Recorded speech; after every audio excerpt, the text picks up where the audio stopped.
Hello guys, welcome to Pakistani real reaction. तो कैसे हैं आप सब? फाइनली जिसके बिहार बारे में मतलब क्या कुछ पाकिस्तान बोल रहा था, इलेक्शन हो रहे हैं, बम फोड़ दिया बीजेपी ने।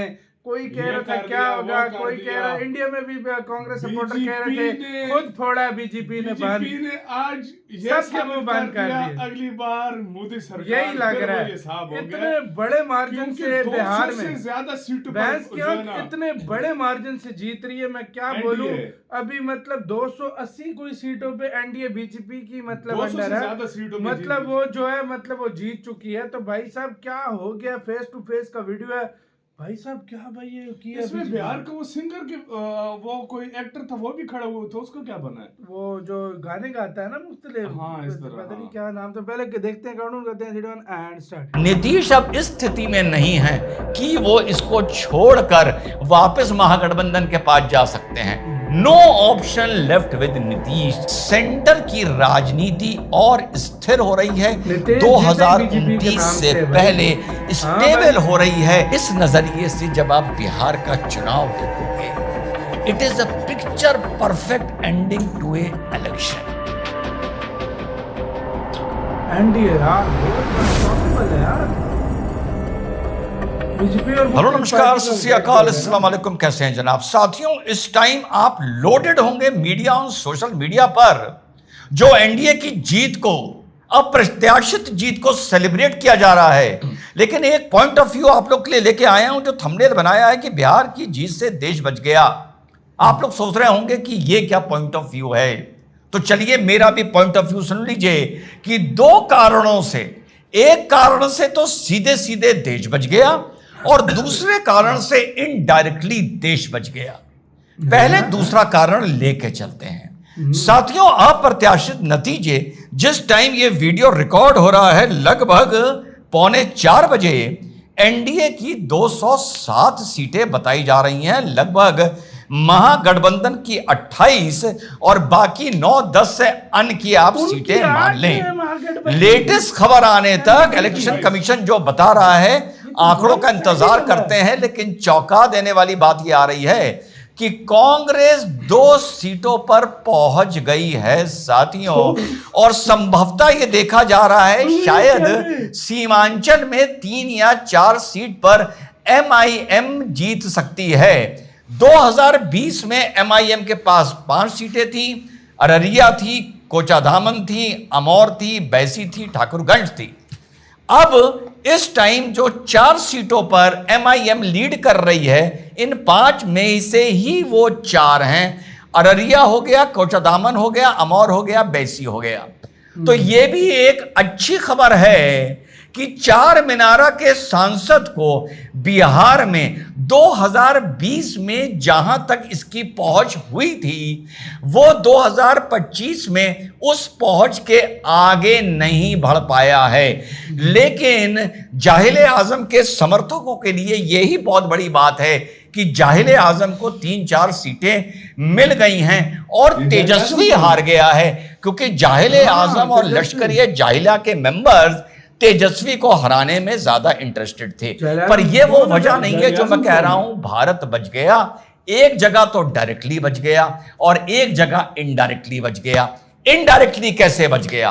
तो साहब, जो इस टाइम आंकड़ा सामने है, बीजेपी लगभग 95 to 97 सीटों पर जीत रही है। जेडीयू की लगभग 80 हैं, चिराग 22 पर है, आपकी मांझी की हम पार्टी 5 पर है और कुशवाहा की आरएलएम 4 पर है। जीत रही है। अब आप ऐसा भले होगा नहीं, लेकिन कोई वजह है जो मैं बता रहा हूं। अब आप इसमें से जेडीयू की सीटें निकाल दीजिए।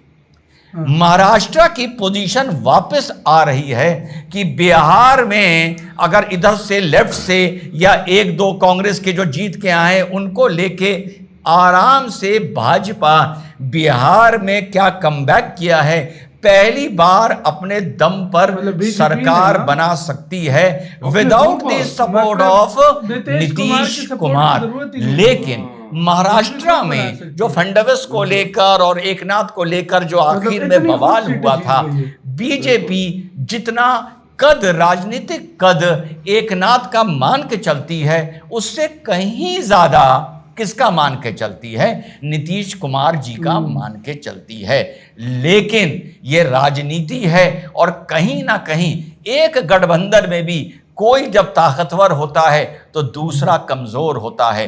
तो इस बिहार के चुनाव में जो तस्वीर निकल के आ रही है, मुख्यमंत्री भले बीजेपी अभी भी किसी को बना दे, नीतीश को बनवाए, कोई अलग मैटर हो, नीतीश अब इस स्थिति में नहीं है कि वो इसको छोड़कर वापस महागठबंधन के पास जा सकते हैं। No option left with Nitish. हमारी राष्ट्रीय राजनीति में नीतीश भी गठबंधन का एक हिस्सा हैं। सोचिए अगर नीतीश का इस टाइम पल्ला बहुत भारी हो जाता, भले बिहार में एनडीए की सरकार बनती, बीजेपी हल्की होती, तो नीतीश दो तरह से बार्गेनिंग पावर में आ सकता था। एक वो बार्गेनिंग तेजस्वी बीजेपी को डराने के लिए तेजस्वी के साथ भी कर सकता था, और दूसरा सेंटर में भी कर सकता था। क्यों नहीं भाई, मुझे डिप्टी प्राइम मिनिस्टर बनाओ, क्योंकि मुझे नहीं तो बिहार तुम्हारे हाथ से चला जाए। तो इस बिहार की एनडीए की जीत से नहीं साथियों, एनडीए की जीत के अंदर भी जो आंकड़े सामने आ रहे हैं, उसकी वजह से सेंटर की राजनीति और स्थिर हो रही है, 2029 से पहले स्टेबल हो रही है। और मानो या ना मानो, Nitish Babu has also been cut to size. मैं कोई उन्हें डिमीन नहीं कर रहा हूं, लेकिन राजनीतिक पॉइंट ऑफ व्यू से कर रहा हूं, ब्लैकमेलिंग के पॉइंट ऑफ व्यू से कर रहा हूं,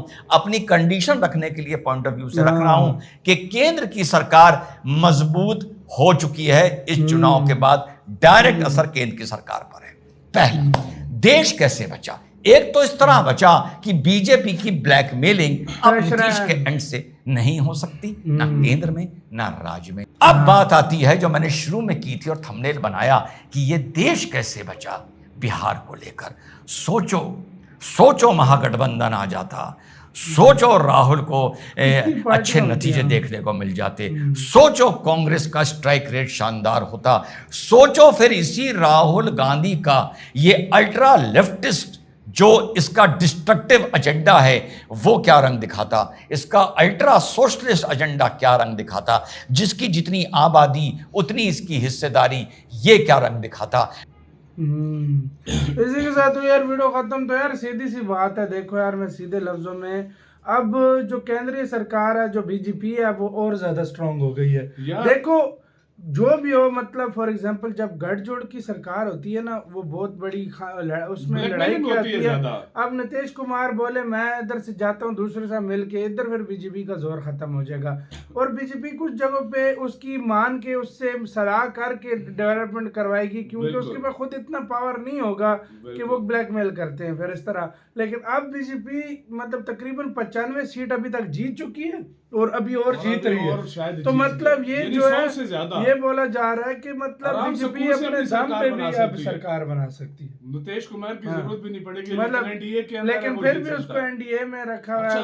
अच्छा एनडीए का है, जिस जगह पे बीजेपी खड़ी थी वो जीती थी। अगर ये एनडीए के साथ न शामिल होते तो मैं पता है बीजेपी इससे ज्यादा सीटें ले सकती। सही बात है, सही बात है। नीतीश कुमार को भी सपोर्ट थी ना बीजेपी की। तो इसका मेन मुद्दा यही है, अगर सारे वो किया जाए, पावर जो है बीजेपी। यार जो लोग कह रहे थे ना गाइज कि भाई साहब बीजेपी का दौर जो है खत्म हो रहा है, मतलब बीजेपी कम होती जा रही है, उन लोगों को जवाब मिल गया होगा बीजेपी का जोर नहीं खत्म हो रहा। 2 सीटें ली हैं, 2 सीटें कांग्रेस जीती है यार, हैरानी की बात है। मैं खुद हैरान हूँ इस बात पे, सच में मैं खुद हैरान हूँ। 2 सीटें यार बीजेपी, मैं कहता हूँ अगले 10 साल और भी मुझे नहीं लगता। सिंगर कौन सा यार, वो जो आपका एक बिहार का सिंगर है, वो लिपस्टिक वाला गाना भी उसने गाया, बड़े गाने गाए में यार, उसका मेरे माइंड में नाम नहीं आ रहा। उसका क्या बना है, उसका भी कोई है तो बताना। तो यार आपकी क्या राय है बताना, अपना बहुत ज्यादा ख्याल रखना। तो यार